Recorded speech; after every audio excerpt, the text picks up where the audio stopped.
আসসালামু আলাইকুম সবাইকে। সবাই কেমন আছেন? সবার কি অবস্থা? আশা করি সবাই ভালো আছেন। কয়েকদিন যাবৎ পুরো বাংলাদেশেই টানা বৃষ্টি হচ্ছে। এখনো হচ্ছে আকাশটা অনেক কালো, মেঘের কারণে কালো হয়ে আছে। এই তো আপনার 10 মিনিট 15 মিনিট বিরতি দিয়ে হচ্ছে বৃষ্টি। তো এই বৃষ্টির মধ্যে ছাদে আসলাম। ছাদে কিছু গাছ রোপণ করা হয়েছিল। এটা হচ্ছে একটা ফুলের গাছ। এটা কি ফুল আমি জানি না, নামটা আমি জানি না। এটা একটা ফুলের গাছ।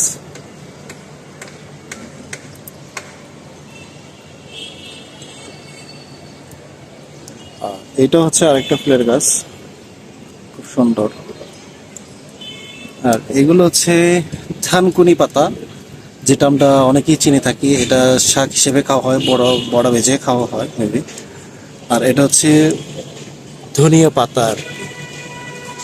এটা একটা তুলসী গাছ, তুলসী পাতা। আর এটা হচ্ছে মেহেদি গাছ, খুব সুন্দর হয়েছে মেহেদি গাছ। অনেকবার নিয়ে এখান থেকে মেহেদি নেওয়া হয়েছিল, মেহেদি পাতা। এটা একটা ফুলের গাছ। এখানে হচ্ছে পুঁই শাক। এটা হচ্ছে একটা পুঁই শাক। আর এগুলো হচ্ছে পুদিনা পাতা, যেটা বিভিন্ন সালাতে দিয়ে খাওয়ানো হয়, চায়ের মধ্যে, লাল চার মধ্যে দেওয়া হয়। আর এটা হচ্ছে অ্যালোভেরা। অ্যালোভেরা, এটা একটা গোলাপ গাছ ছিল, গাছটা মরে গেছে, হবে কিনা জানি না। যদি এটা হায়াত থাকে ইনশাল্লাহ হবে। এটা হচ্ছে কুমড়ো গাছ, কুমড়ো, মিষ্টি কুমড়ো গাছ। আর এটা হচ্ছে মটরশুঁটি। আর এইটা দেখতে পাচ্ছেন, এটা অনেকে সবাই চিনবেন, সিম গাছ। এখানে টবের মধ্যে লাগানো হয়েছে, মাশাল্লাহ সিম গাছটা বড় হয়েছে, এ পর্যন্ত চলে আসছে।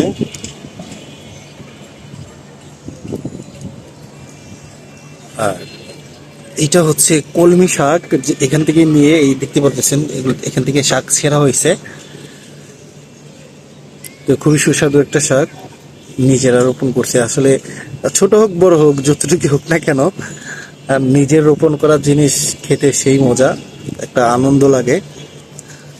আর এটা হচ্ছে একটা লেবু গাছ। এটা লেবু গাছ, পাশাপাশি এখানে পুঁই শাক আছে। তো আরো কিছু গাছ আনবো, আরো কিছু গাছ আনতে হবে, যেহেতু একটা মোটামুটি একটা ছাদ পেয়েছি।